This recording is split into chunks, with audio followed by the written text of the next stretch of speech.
My name is Dario Hasenstab. I have a degree in international affairs, and I'm here with Walter Hagritz, a former university professor of mine, as well as an IR consultant. And together, we're bursting the Western bubble. Today, we will analyze how to understand economic inequality through the lens of the Western bubble. Because while Western societies have many strengths and significant weaknesses, in order to analyze these, we use the concept of the Western bubble. If you would like to know more about this concept, how this podcast started, or who we are, make sure to listen to our introduction episode. As always, we're starting with our housekeeping because 3 weeks ago, in our episode on the Western media and Ukraine, we said the following. So, Walter, what's the future here? Is there? As always, we don't provide a recipe for for solving any problems. For that, I think this is the wrong place. But I mean, what are We're some not of the? intelligent enough for that, Dario. We can just I, observe the problems, and other more clever people can think of all the solutions. I was going to say that it's very easy to criticize things. Balder, I understand that you received some criticisms about what we said in exactly this episode. I did, not so much the episode, but especially this fragment. And this is quite interesting to me because this is a common theme. Obviously, the bit about needing more intelligent people to find the solutions was a self-deprecating joke because obviously no one is more intelligent than we are. Let's be clear about that. Let's face that, yes. But more importantly, it is the fallacy, it is the idea that after analyzing a problem or strengths, that you have to come up with practical steps, that you have to come up with solutions. The criticism was, hey, it is weak for you to say these are all the problems and then to say I don't have anything on how to now improve the situation. That was the criticism. But these are two different exercises, and it's important for listeners to understand this, that our purpose of the podcast is to highlight certain dynamics that we are observing.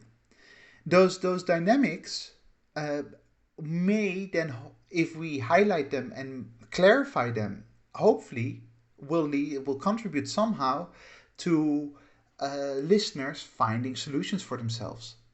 But these two things are not the same exercise. One thing is the analysis, another thing is the actual finding of solutions. There used to be in consultancy, generally, I think in the world with report writing, a little bit of this habit, I would call it a disease, of ending every report with recommendations. So you have a long report about child's mortality or whatever it is, and then the last short chapter would be recommendations, step 1, step 2, step 3. And those recommendations would always be fluff. It makes you look really good because it makes you look productive, constructive, not just critical, but also adding value to the world. But in reality, the value of the report was the criticism. It wasn't the solutions. The solutions were not thought out, were not properly developed. And the reason for that is that you can only find solutions based on a specific actor. So, in our case, with respect to our podcast, if we say Western media is biased with respect to its coverage of Ukraine and that is bad for the West, then if a government phones us and say, we heard your podcast, how should we as Ministry of Foreign Affairs do things better? Then I'd be delighted to work with them in finding solutions. Or if a newspaper says, we heard your podcast, how can we come up with solutions? I'd be delighted to work with them and to create a whole trajectory finding the right approach to the world. Wonderful. But in general, broad terms, to say here we have some solutions doesn't make any sense because it is not within the context of a specific actor. So it's perfectly valid in this world. In fact, it is the only way to do it, to critically look at something and not straight away feel that you somehow have to signal that you're constructive and productive and positive. And I think that this answered the question or the criticism rather well. And with this, going from one listener interaction onto the second one, let's move on to our question of the week. And this week's question of the week comes from our listener, Julian from Germany, who sent us two very interesting emails. And from this conversation, we came up with the following question or questions of the week. In 1971, the United States abandoned the gold standard. From the 1970s onwards, income inequality shot up. Would introducing the gold standard offer solutions? And what about cryptocurrency? And how about the position of the dollar, the petrodollar, and other such global economic items? How do they affect the position of the West? Let's start at the beginning. Um, yeah, with reintroducing the gold standard, offer any solutions here? Well, not coincidentally, this fits very nicely into the topic of today, which is why we waited with dealing with this question, of course, until today, because we're going to talk about income inequality and wealth inequality. It is absolutely true that these two things coincided. You can make a very nice graph. 1971, this was part of the so-called Nixon shock, where facing very significant economic problems at home, Nixon abandoned the gold standard. At that time, he wanted to do it only temporarily and introduce some other measures to stabilize the dollar. And at the same time, if you draw a line, you can see indeed income inequality and wealth inequality going through the roof in the United States. And that has been a process that has continued ever since. Now, this is one of those things where correlation is not necessarily the same as causation, right? The evidence that this was actually the abandoning the gold standard was actually the reason for income inequality shooting up is minimal. There are some people who try to push it. That's that argument.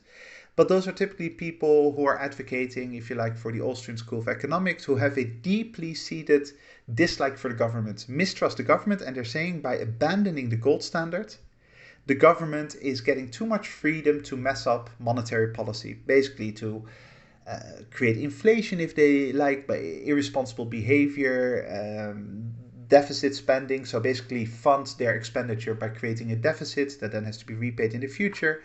It is the narrative that the gold standard somehow is good for the economy is typically an argument that is made for those who do not believe that the government is competent enough to make its own decisions. Because for our listeners, just if you don't have an economics background, the gold standard is basically the government saying for every dollar or every euro, if Europe were to introduce the gold standard, but for every dollar that you have in your hands, you can go to the government and can get a equal amount of gold. It's basically saying we will have enough gold reserves to back up the dollar. So the dollar is actually worth gold. Now that is it's absolutely a mechanism to limit the government. There's no doubt about that. But whether limiting the government is good or not is not at all obvious. In fact, by far most economists, the economic consensus, I think it's fair to say, is that limiting the government through the gold standard is not the way to go, because you reduce the ability for the government to adjust to shocks. You reduce the ability for the government to, for example, pump money into the economy to readjust supply and demand. And the government has actually been doing that relatively successfully over the years. So the answer is, the connection between income inequality and the gold standard is not at all obvious, and those who believe that the gold standard is the way to go are typically those who believe that the government cannot make its own decisions. I am an optimist, and I would like to think that even though there is a lot of incompetence within governments, for sure, overall, I would still give them the benefit of the doubt and give them the tools necessary to adjust whenever necessary. And then what about cryptocurrency? Well, cryptocurrency is very similar in its approach and its thinking. So it's good that these things were combined in this question. Cryptocurrency, once again, is a cool version of the gold standard, right? Whereas gold standard is old-fashioned. Remember that this comes all the way from the time that coins were actually made of gold and then silver and then bronze, and because gold became too expensive. Cryptocurrency is a way of saying, we don't like the idea of central banks and the government controlling our currency. And so cryptocurrency is a way to circumvent that. Once again, taking power away from the government. And people who do not think things through says, yeah, this is great because governments are manipulating us. But we want governments to manipulate us. Because what is the government essentially? A government is us as a society appointing a few people to make decisions that are good for the collective, right? The idea that the government somehow is an evil entity out there messing up our lives is of course nonsense. In any society, you need to appoint people to make certain common decisions that would never work if they're voluntary. You need the government to make certain decisions that are imposed on everyone for a well run society. Gold standards take tools away from our society to adjust to changing circumstances, and that's not a good thing. Cryptocurrency is very, very dangerous in that sense. Not so much the technology behind it. Blockchain technology can be amazing for many reasons, right? That's the technological foundation of cryptocurrency. Blockchain technology can be very useful in many ways, but cryptocurrency is somehow thinking that people do not need collective action. And I don't see how you can defend that position. Hmm. This is already going into another episode idea we have for the future, the role of government. But but more to this in the future. The last part of the question. So, how about the position of the dollar, the petrodollar, and other such global economic items? How are they affecting the position of the West? This is really interesting. What you see is that the and this goes also back to sort of the gold standard and the Bretton Woods Agreement. If people can Google that, we don't have time to get into that. Keep in mind for our listeners that this is not an economics podcast, so we don't want to delve into too many details. But in the decades after the Second World War, the West seemed to dominate international politics and seemed to be the answer to our future, right? At least from its own self perspective. From its own narrow perspective, the West believed that they had found the formula. They defeated the Nazis, they were going to defeat the communists, and liberal democracy was going to thrive. And for 50 years, that indeed seemed to be the case, at least if you lived in Europe or North America.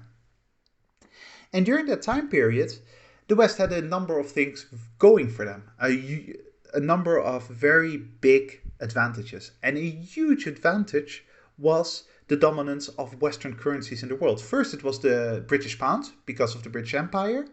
And then, when the British pound collapsed as the global currency reserve, it became the dollar. So the dollar replaced the British pound. Now, from a Western perspective, that's both fine, right? It doesn't matter, dollar or pound, the West is controlling it. And one of the huge advantages of that is that you can control your money supply without the usual downsides to it. So if a country in autarky, a country that doesn't trade with anyone else, prints a lot of money, if a government prints money because they need to finance their debt, finance their expenditure, then one of the results of that is inflation. Basically, the price, the value of the price of goods goes up, the value of $1 goes down. You can buy less with $1 tomorrow than you can today. But if your currency is the global currency, then that inflation is spread out over the world and your country doesn't get as affected as much. So for the United States, having the dollar as the global currency was a huge advantage to be able to cheaply finance its own debts, to finance its own expenditure, because they wouldn't have the inflationary downside that a normal country would have. On top of that, a lot of countries actually had to have a respectable relation with the United States because they needed to keep those dollars flowing, and that goes back to petrodollars and all that. They became beholden to the United States in some way. Uh, so the dominance of the dollar has been an incredible tool, way more influential in many ways than, for example, the armed forces of the United States, has been an incredible tool in controlling global dynamics and geopolitics, international relations.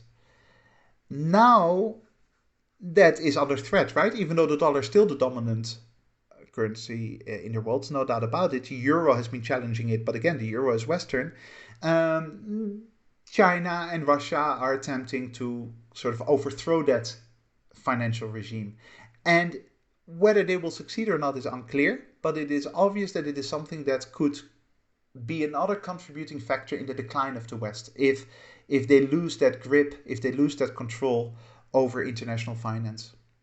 And with this, I think we can move on to the next category. And with this, starting today's episode, what are the facts in 2 minutes? It is always good to start with definitions. When we are talking about inequality today, we refer to income inequality and wealth inequality. According to the OECD, income is defined as household disposable income in a particular year. It consists of earnings, self employment, capital income, and public cash transfers. Income taxes and social security contributions paid by households are deducted. Wealth inequality, on the other hand, refers to the uneven distribution of wealth among individuals and entities. Wealth is determined by taking the total market value of all physical and intangible assets owned and then subtracting all debts. It is also important to highlight the difference between absolute and relative poverty. Absolute poverty is used to describe a condition where an individual does not have the financial means to obtain commodities to sustain life. Relative poverty, on the other hand, refers to the standard of living compared to the economic standards of living within the same surroundings. One measurement of a country's inequality is the Gini coefficient. The Gini coefficient is based on the comparison of cumulative proportions of the population against cumulative proportions of income they receive, and it ranges between 0 in the case of perfect equality and 1 in the case of perfect inequality.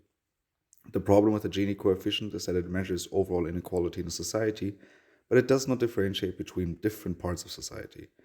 A Western country comparison, the US Gini coefficient rose from 0.43 in the 1990s to 0.49 today. The German Gini coefficient rose from 0.28 in 2012 to 0.3 today. And lastly, the UK Gini coefficient rose from 0.25 in 1977 to 0.34 today. And then here are a few more statistics to give you an overview of the world's and the West's economic inequality. A 2021 Oxfam report found that collectively, the 10 richest men in the world owned more than the combined wealth of the bottom 3.1 billion people, almost half of the entire world population. The biggest number of dollar millionaires is reported in the United States, with 22 million millionaires, approximately 39% of the world's total. However, at the same time, the official poverty rate in 2021 indicated that 37.9 million people live in poverty in the United States. Federal Reserve data shows that as of 2021, the top 1% of households in the US held 32% of the country's wealth, while the bottom 50% only held 2.6%. In recent decades, wealth inequality has substantially increased in the United States. And with this, let's move on to the next category. What is the bubble? And then jumping right into the bubble, we kind of discussed obviously before this episode, so what are the main challenges that the world is facing today? And this is partly the reason why we're talking about economic inequality today. But the other one is environmental issues, so those are the two main issues. Absolutely. The world currently has to deal with those two big questions. Now, I hope that listeners don't ask us to find solutions to the environment and international poverty. That's a little bit too much to deal with. There is those two questions have the capacity to actually end our world. If the environment doesn't get taken care of in better ways, more sustainable ways, then at some point our human existence is absolutely endangered. And if income inequality and wealth inequality especially isn't dealt with, then at some point we're gonna have revolution. And we mentioned this before in previous episodes. There is a real scenario, a real future where people with pitchforks are gonna throw out the establishment, are gonna throw out people who have money, who live in large houses, who dominate politics, who dominate economics. And this is one of the things that I've never really understood from my own surroundings, and certainly if you read the stories about the multi-billionaires, that's not my surroundings.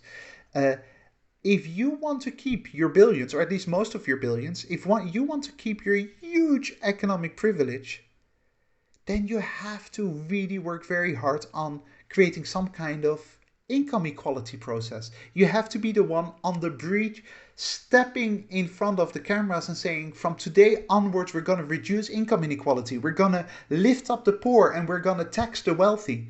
And so whenever I hear Bill Gates or anyone else making the case that they're paying too many taxes and that they don't want to be, because they're such good people, and that they spend their money on all kinds of charities, but that the tax burden is getting too high, I want to tear my hair out and say they need a better advisor. They want their children to live in some luxury.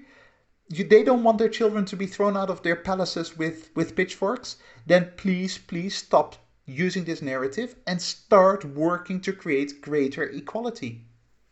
Exactly, because they actually have something to lose, while the people then conducting these revolutions or basically partaking in them, they have nothing to lose but their chains. And that's exactly the thing. Revolutions get started by people who do not have anything to lose from that revolution. And so you're happy with your current situation. You're a million. You don't even have to be Bill Gates. You're a multimillionaire. You live in a really nice house and you've got 3 expensive cars and you sent your children to expensive universities. Brilliant. Good for you. Now start working on making sure that people don't resent you too much.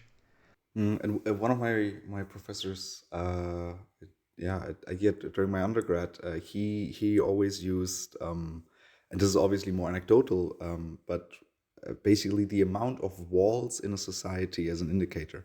So if rich people feel the need that they need to put walls around their property, that's a dangerous sign. Absolutely. And that's very much related, I think, to the bubble that we will be discussing today. But it's very much related to the idea that somehow being wealthy is a virtue, that somehow having 100 million in your bank account means that you're a really good person somehow. You've done a lot of good work in your life. And you have to defend yourself against the masses who begrudge you, rather than understanding that your 100 million is the result of a society allowing you to get that 100 million, and you have to stay connected to that society. With isolating yourself by putting up those walls, what you're saying is that my wealth has nothing to do with you, stay away from me. But in the end, you're actually increasing the chances of you being attacked with those pitchforks. So let's dive into the underlying underlying patterns here, and I think the best way to do this is usually a historical overview. So how did this how did Western society evolve over time that we are where we are today?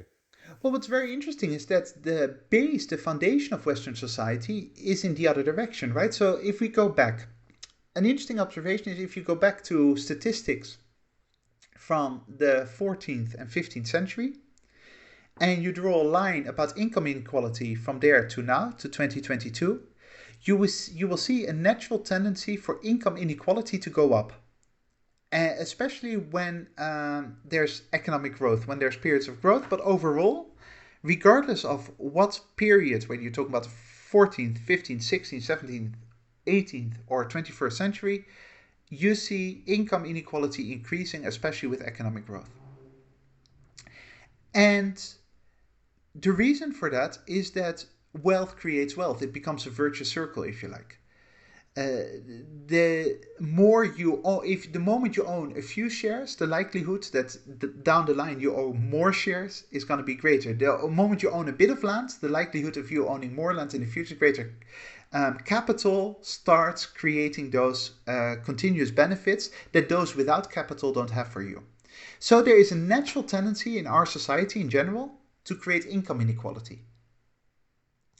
Now, if you look at the political side of that, that in the 14th century, still talking late Middle Ages, and then the Italian Renaissance and later Renaissances elsewhere in Europe, the view of society on wealth was relatively negative. People didn't like the wealthy. Uh, what they did respect, certainly in the Middle Ages, because that was the social structure, they often respected nobility, and nobility with the castles and the manor lords were respected simply because that was the feudal structure. But if you were a banker, you weren't particularly liked. And we know this from the way that people wrote about these people, right? You know, the banking families were frowned upon. Being wealthy, especially if you didn't come from nobility, was something seen as negative. Then comes the Enlightenment that we discussed in previous episodes, and the movement to overthrow the old regime of classes and to make society focus on empowering the individual. You see the build-up of government institutions that eventually in the 20th century start very actively reducing that income inequality. And that is very much in line with the philosophy, the foundational philosophy behind liberal society. Often people think, oh, liberal society is capitalist, so it's completely all right for liberal democracy, liberal thinking to have income inequality. But capitalism is a tool to achieve something. Capitalism has always, if you look at philosophy and if you look at political discourse, has been, if you like, the most elegant tool, the best tool that we have available to us to achieve the empowering of the individual, to achieve breaking through the old chains of nobility and hierarchy and say, we as a society want everyone who is born to be able to make the best out of their lives. And if we had another system that's not capitalistic, okay, fine, but it turns out that capitalism works really well because it empowers the middle class, etc., etc. So far, we're completely in line with the idea of creating a better liberal democratic tomorrow. But then the bubble starts growing. Slowly over time, the bubble starts moving from, hey, we've got a really cool formula here, to saying, okay, capitalism is an important part. We see more and more people becoming wealthy. Surely we should celebrate that wealth because they're entrepreneurs. They are the backbone of our society. Which is, of course, not exactly correct, at least not the full picture, because the entrepreneurs depend on society to support them to become rich in the first place. And rather than frowning on having too many rich people relative to poor people, we start saying those rich people is something that we should aim for. And this was very much part of the American dream. It was very much part of the bubble that the United States created, and that has eventually led to, or is leading to, its downfall that we're witnessing right now. Yeah, which I mean, the term that comes to mind here, and we've talked about this a lot in the past, is then hyper individualism.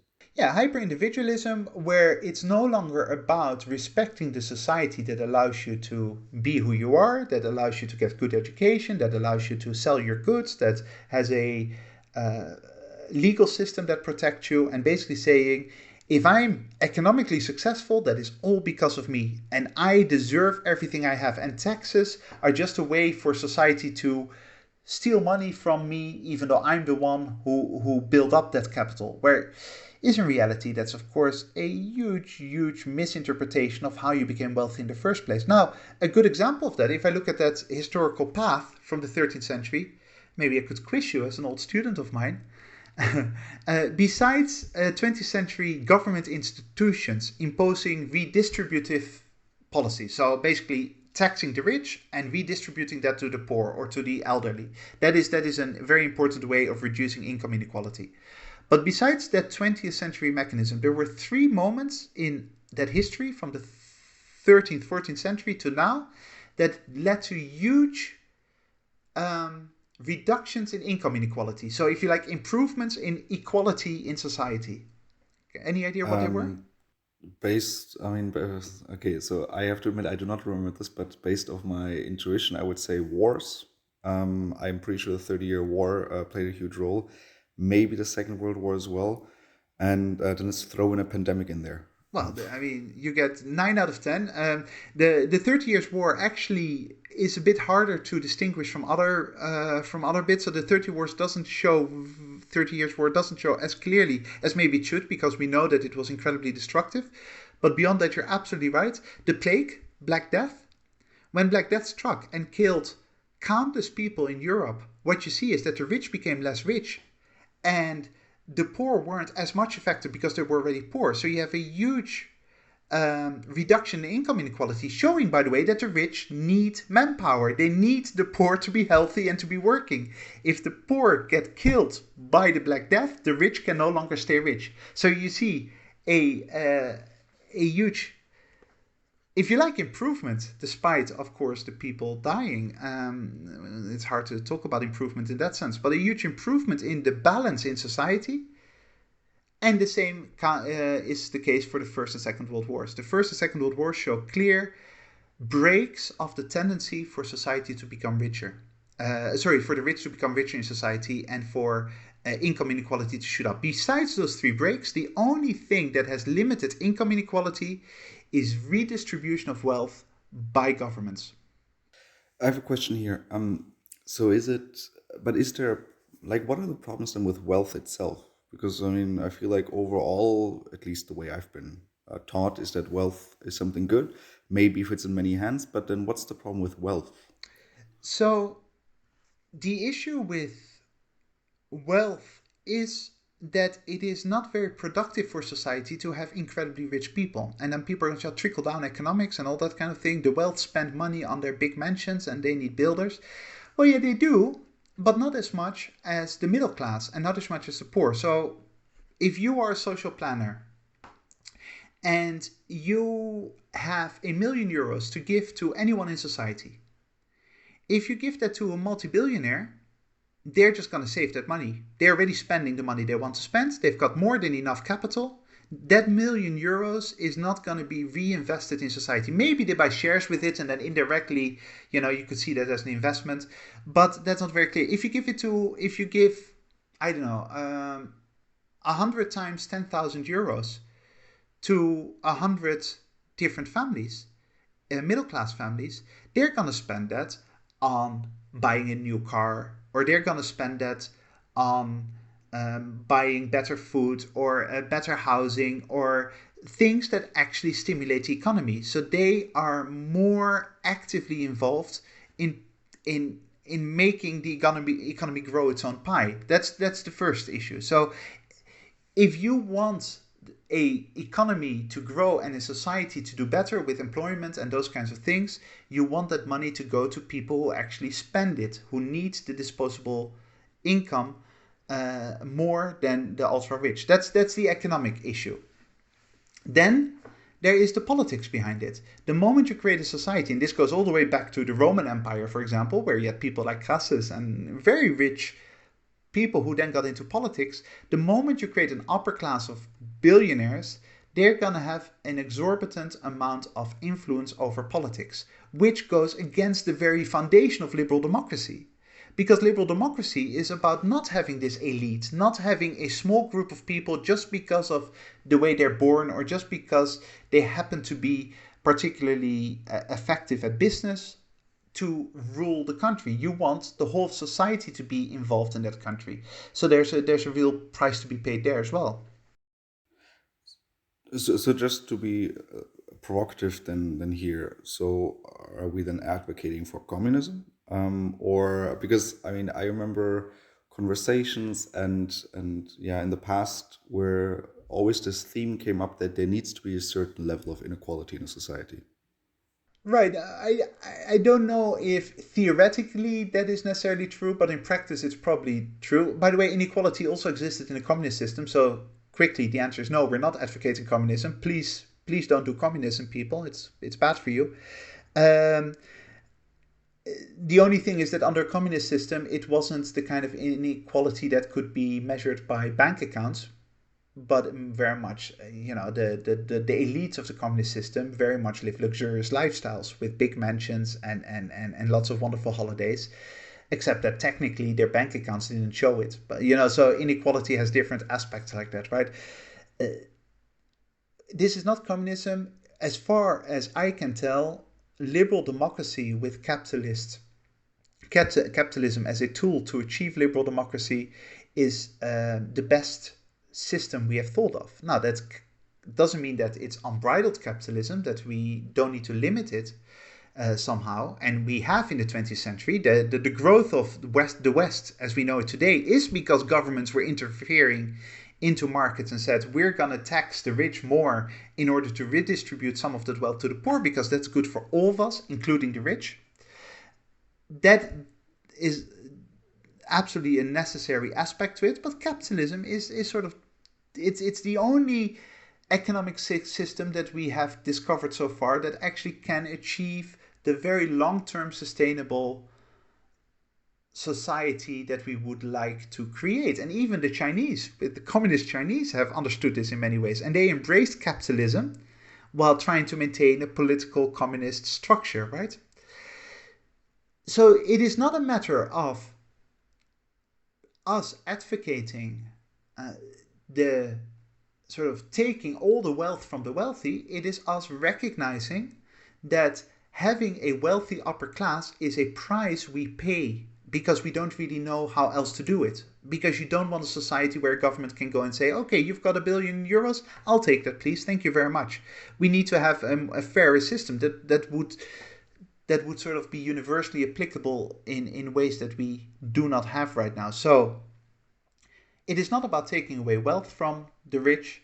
It is not about saying everyone has to have the same type of bank account and everyone have to have the same type of house. It is just the simple recognition that it is a bubble to think that being wealthy is something to celebrate. That the fact that there are lots of millionaires and billionaires walking around, that is somehow a good thing. No, it is a cost associated to an otherwise relatively well-functioning system. Because what we do want is a very strong middle class, because this ultimately leads to the reduction of extremes, whether it be political or economic. Exactly. A strong middle class is absolutely the foundation, is the basis for Western society, and all the success can be traced back to that middle class. And again, the wealthy would not be able to become wealthy without that middle class, right? That's really important to remember. There is no way that you can be, Bill Gates, Jeff Bezos. Why are they so rich? Because the middle class are buying their products.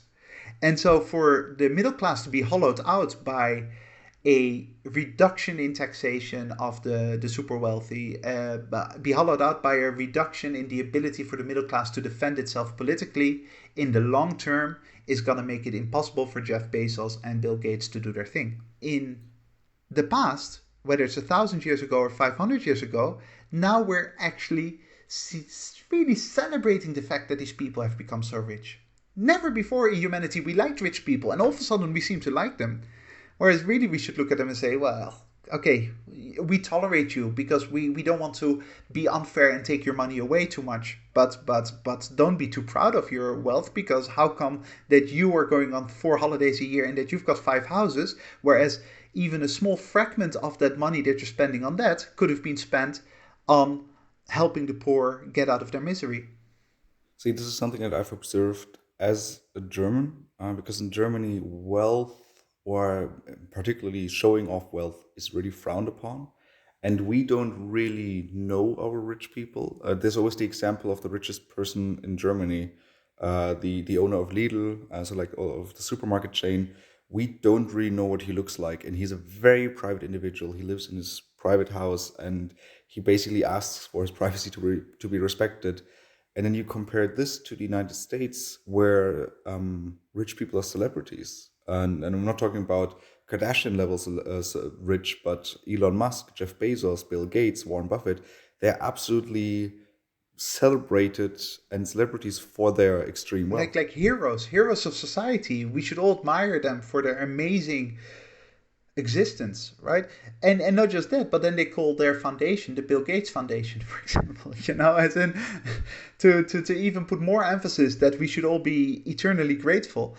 It is absolutely the German model that I would like to copy here, in the sense almost from a perspective of, hey, we know that a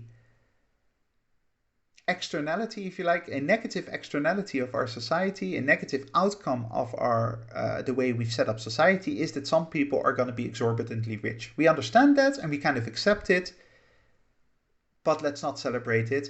And certainly not, let's not act as if they did so alone and that they are somehow some kind of super beings outside of everyone else. See, exactly on this. This is one of my favorite quotes. Comes from Robert Bosch, so the founder of Bosch Industries. I'm going to call them now, who said, "I don't pay my workers a high salary because I'm rich." He's no, it's very much because I pay my workers a high salary. That's the reason why I'm rich in the end. So this certain element of humility towards that, I think would do society good. See, all this wealth that you were discussing among these individuals, it doesn't necessarily make them happier, right? We know the numbers about this. That's exactly right. So there are lots of psychological studies. There is a bit of deviation in what numbers exactly are being used, but as a general rule, and I think that most people, when they hear this, they think, yeah, this makes sense. If you live on €10,000 a year, and then all of a sudden you get a new job and you are you are offered 40,000, 50,000 euros a year, that will tremendously increase your happiness. Why? Because you don't have to stress about paying the bills. Your children will get at least food every day. You can probably buy a slightly nicer house. It's nothing huge yet, but at least your general security in life, if you like Maslow's pyramid, is going to be satisfied into much better ways, and as a result your general satisfaction and happiness in life is going to be much higher. So from 10 to 50,000 is a huge deal. Then if you are offered a new job and you go from 50,000 to 100,000 euros, that still actually makes quite a nice difference, because now you can go on holidays, nice holidays. You can make sure that your children can go to good university, and you can support them during that university time. And you know that once you get old and you have your pension, you're also going to be fine. So from 50,000 to 100, it's maybe not as big a shock, happiness shock, as the first step, but it's still pretty big. Then we know that from 100,000 to roughly a million, yes, you probably still get a little bit happier because you're earning now a million a year, but it is not such a big deal anymore. Yeah, you can go on holiday twice or three times. You can buy a really nice house at the beach. But your actual levels of happiness aren't increasing that much anymore. And once you go past that million a year, in rough terms, your happiness might actually be going down. At least it stagnates, but it might be going down in terms of now you have to worry about losing your wealth. Now you have to worry about having bodyguards for your children because they could be kidnapped, because the kidnappers want a ransom from you. You become stressed because you all of a sudden have to employ people who have to take care of your investments.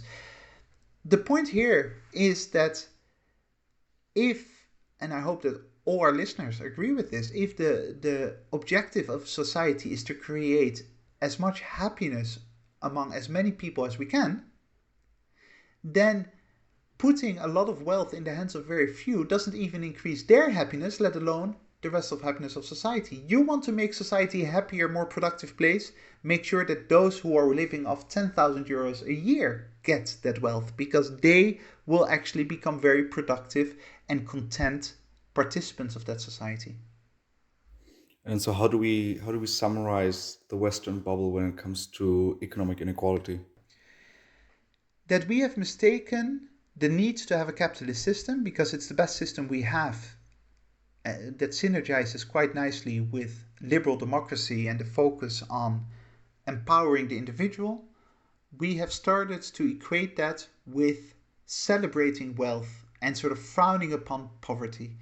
That somehow poverty is a failure and wealth is a sign that you are one of the chosen ones, that you are better than everyone else, and that you should be showing your wealth and that we should all admire your wealth for it, rather than saying, well, no, these people who have become wealthy, that is kind of an unfortunate side effect of the system because we can't redistribute everything. We can redistribute a lot, but we can't redistribute everything. We have to accept that some people are wealthy because otherwise we turn into communists or hardcore socialists, and that's very unproductive and that's very bad for other reasons. But let's be modest about it. That the fact that we've lost sight of that is the bubble that we're living in, and as a result we're eating ourselves from the inside out, because one of the biggest dangers to Western society is not Vladimir Putin or Xi Jinping, but is the lack of a establishment that responds to the needs of the masses. And I think that this leads quite well into our next category. What is the problem? When we're talking about problems, there's one person that just I don't know, just happens to come up, and I know, yeah, it's the United Kingdom's Prime Minister Liz Truss, who at the end of the Tory Party convention gave a speech, that big ending speech, and she talked about growth, growth, growth. Boulder, how's this problematic? Yeah, so her three objectives were growth, growth, growth. Uh, this is problematic for quite a number of reasons. First of all, before we talk about income inequality, growth in itself we're paying a price for growth, right? And this goes all the way back to the Club of Rome from the 1970s, who pointed this out. Economic growth leads to environmental degradation. Every time we consume something, that's bad for the environment. That doesn't mean that we shouldn't consume things. We should just remember that economic growth in itself is not a good thing. Economic growth is only useful if we put it to productive use, if it makes people happier, if it makes society better, if it makes us more educated, healthier, whatever it is that we care about. And so to say that your objective is growth, growth, growth is like me looking at my house and seeing a lot of work that needs to be done, and my objective is to hammer, hammer, hammer. It's not the hammering that's important, it is actually improving my house, right? So it is a huge lack of understanding, in the case of Liz Truss, willful lack of understanding, I suspect, of what we're actually doing here. Growing the economy in itself cannot be an objective. Now, if the argument is growing the economy leads to prosperity for all of us and makes society better, even though we know that it also leads to environmental degradation, then maybe we can have a conversation about it. And we can say, okay, we don't like killing off the environment, but at the same time, we have to make sure that people get better off, especially the poor get better off, that those who really need further economic support can get it. Then maybe it makes sense. But then we get into the next conversation, because Liz Truss also wants to have that growth while not redistributing income. And as we discussed previously in this episode, the only way to make sure that economic growth leads to prosperity for the whole of society is to redistribute that income. That is the only way. If you don't actively redistribute income, then the rich are going to get richer and the poor are going to get poorer. That is just a matter of fact, and it's been like that for 1,000 years. There's no statistical analysis that says otherwise. Then they would bring up the idea of trickle-down economics, the idea that if you invest in the rich, they give money to the rich, then somehow that money trickles down into the whole of society. That has been thoroughly debunked. It's a little bit like me saying, I see a homeless person in the street, so I am going to give money to my neighbor, and hopefully somehow at some point that neighbor will give some of that money to that homeless person. Why wouldn't I just give that money directly to the homeless person, right? Trickle-down economics is basically saying, yeah, we know that we've got poor people. We're first going to give it to the rich, and hopefully sometime in the future the poor will also benefit.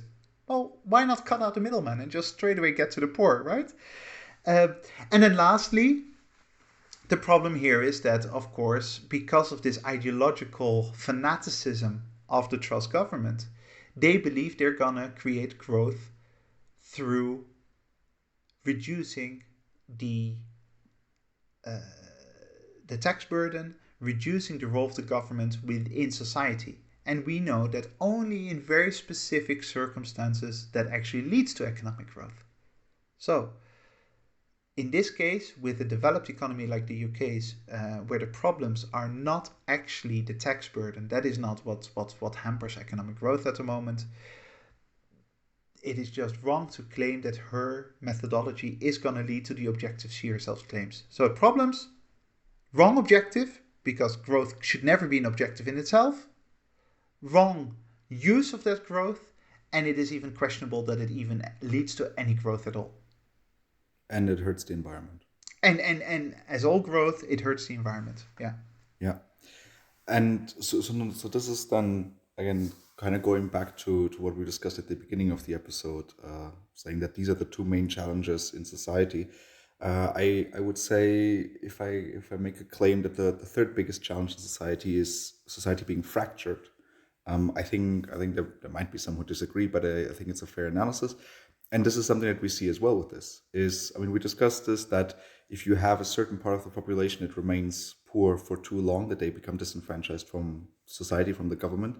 And you can already see this, particularly in the United States, I would claim, but I also think that in Europe and even Japan. And so that's one of the problems, like another problem. And it's so you get into interesting conversations that I don't think I'm qualified to have an analysis on in itself, because this is more about morality rather than actual how systems work. But there is an interesting conversation to be had about, we live in a society where the West has, a global society where the West has benefited from enormous economic growth, and as a result, because of the 20th century, not the 21st century, because of the 20th century, we have reduced poverty tremendously. Now we've got a global problem because now China and India and other developing nations want to do the same. And we're saying, hang on, you can't do that because of environmental degradation, because the planet can't cope with more consumption. And there's an interesting philosophical moral debate about what do we prioritize here? Do we prioritize children actually being able to be fed and going to school right now? Or do we prioritize the well-being of the planet in the next 200-300 years? So if you took it in very abstract terms, do we want to make sure that humanity and the planet survives in the very long term? Or do we want to make sure that right now as many children and families can actually cope in relatively happy circumstances? And those are conversations that are very valid to have. But those are conversations that can only exist if you step out of your bubble of middle-class Westerners, where everything seems to be okay. And of course, the only thing you care about is the environment, because you don't know what it's like to be hungry. You don't know what it's like to be not having medicine for your children. And therefore, obviously, the environment should take precedent as a middle-class European. But if you're a Chinese farmer, maybe the question is a bit different there. I've had this frustrating conversation with so many times because I always say that decarbonizing the Western world is a challenge in itself, but it's not the main challenge. The main challenge is to decarbonize growth and development for the other 7.5 billion people on this planet. And I think that this is always being lost a little bit in these discussions. And then the last problem that we kind of want to hint at is basically starving the beast, a concept we talked about previously, where celebrating the wealthy and then basically making government intervention dependent on debt, that this is leading right into the starving the beast, and then worst comes to worst, even increasing inequality in the end. Exactly right. We discussed this last week, and on the day of recording this morning, there were news. This is a week before our listeners can listen to the podcast, but the last week we said one of the strategies that Liz Truss and Kwarteng might have with respect to their tax reduction and their proposals, unfunded tax cut, is to down the line be able to say the government can no longer afford all those social programs. And we need to cut social programs. We need to cut into the livelihoods of the poor. Today, this morning, lo and behold, the government starts publishing memos that probably in the long term, social services have to be cut because the unfunded tax cut can otherwise not be financed. So exactly the beast. I thought it would take longer, but already now you're seeing signs of exactly reducing government intervention. Why is this possible? This is possible because this dynamic that started in the 1970s into the 80s, Reaganomics, Thatcher, all those people, this idea that somehow we are being unjust on the rich, and we have to celebrate the rich and we shouldn't punish them for being rich by putting taxation onto them. And only if that is your mindset, you're going to be okay with starving the beast. You're going to be okay with reducing the ability for the government to actually fulfill its basic functions for a well-functioning Western society. And what you then see over the past 25 years is that more and more governments are either financing their spending through indirect taxation, that VAT, which is a really regressive tax, which is VAT is bad for the poor. The rich don't care, right? It's the extra tax that you pay on the goods that you produce, the goods that you buy, through deficit spending, so creating a deficit, burdening future generations. Again, for the rich, that's absolutely fine. For the poor, that's bad. And no longer through actually doing the decent thing and saying, you know what, it's okay for someone who has 10 billion euros in their bank account to reduce that to 9 or 8 or 7 billion, and they're still going to be absolutely fine. And with this, then let's move on to the last category. What now? Well, I mean, there are no solutions, at least not from our side. And this seems like a great moment to end today's conversation on no worries. To our listeners, do not worry, we will not leave you without solutions. One of the discussions I would like to have here is Income inequality worldwide is rising, and with this, again, you have the West kind of being there, very rich, very well off, and the rest of the world, at least parts of the rest of the world, not so well. And here, I'm feeling like, first of all, the West cannot keep its status, and this is part of the Western bubble. And then the second question here is why do we actually want to grow? Like why do we want to grow? What's the purpose behind this? Well, that second question, that's what we already hinted on with respect to Liz Truss. Growth needs to have a purpose. Now, there's some economic reasons. Again, we can't really get into it because that's not the purpose of this podcast. Why, if you have stagnation in growth, there are some unfortunate outcomes for that actually endanger basic economic systems. A little bit of growth every year is good for keeping the system going, but even there, making the pie bigger and bigger without having a purpose of what you want to do with that pie doesn't make any sense. And so we have to have a conversation like we have to have in general about our society. What do we want to accomplish? And if what we want to accomplish is simply continuing on the path of creating more and more ultra rich while the poor are being left behind, then we are on a path in which our system at some point will collapse. It's just unavoidable. So if growth can get focused on creating more engagement within society from what we would say the working classes or the economically lower classes into society, then that would benefit all of us and that would make probably sense. And we would probably be willing to pay a certain environmental price for that. Not the complete collapse of the environment, but it is a balance. These things are a balancing act. But there has to be that purpose to economic growth.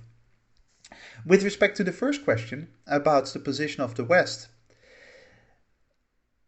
still is getting relatively richer compared to quite a lot of other places on Earth. Not if you take China and India into the equation. So China has caught up is catching up very, very quickly with Western Europe and North America. Certainly certain parts of Chinese society. There's still a lot of poverty in China, but if you look at the middle class in China, they caught up very, very rapidly with the West. With respect to a lot of, for example, sub-Saharan African countries, the picture is more complex. With respect to certain parts of Latin America, the picture is more complex. And the West still has an economic advantage over them that is quite obvious. The issue with our Western model is that if we are losing economic dominance over the world, which I think from a humanities perspective is probably a good thing, but we're losing economic dominance over the world.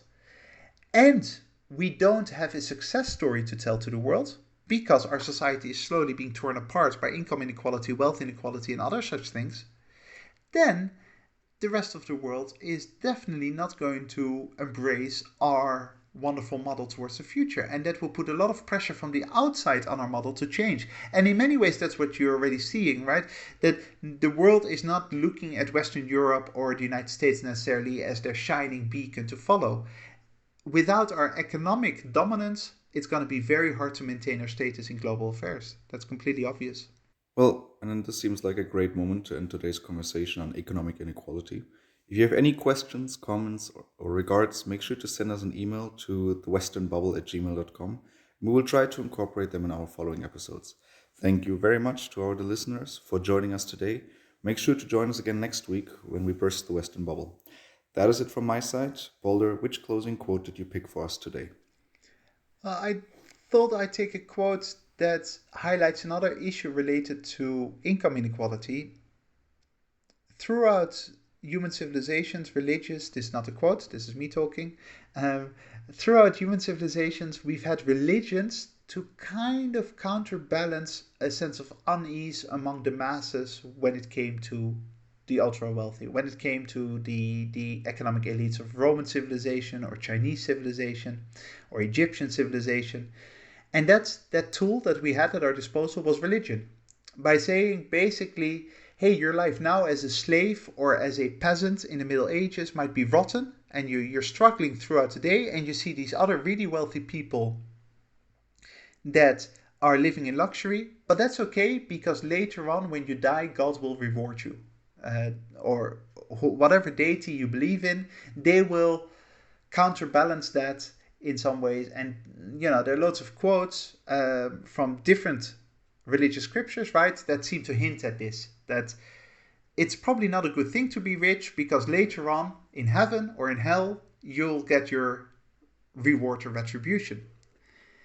Liberal democratic Western society actually is becoming more and more secular. That's part of the dynamic. And so religion is no longer that tool that sort of keeps the masses at ease. Because if you do not believe, and less people believe in heaven and hell, less and less people believe in any kind of divine retribution or divine rewards later on, it's going to be harder and harder morally and psychologically to justify you living in extreme poverty when you see people buying 500 million yachts. And one person who seems to clearly understand this, and the one I'm quoting, is Napoleon Bonaparte. I assume that I don't have to introduce who he was. And he said, "Religion is what keeps the poor from murdering the rich."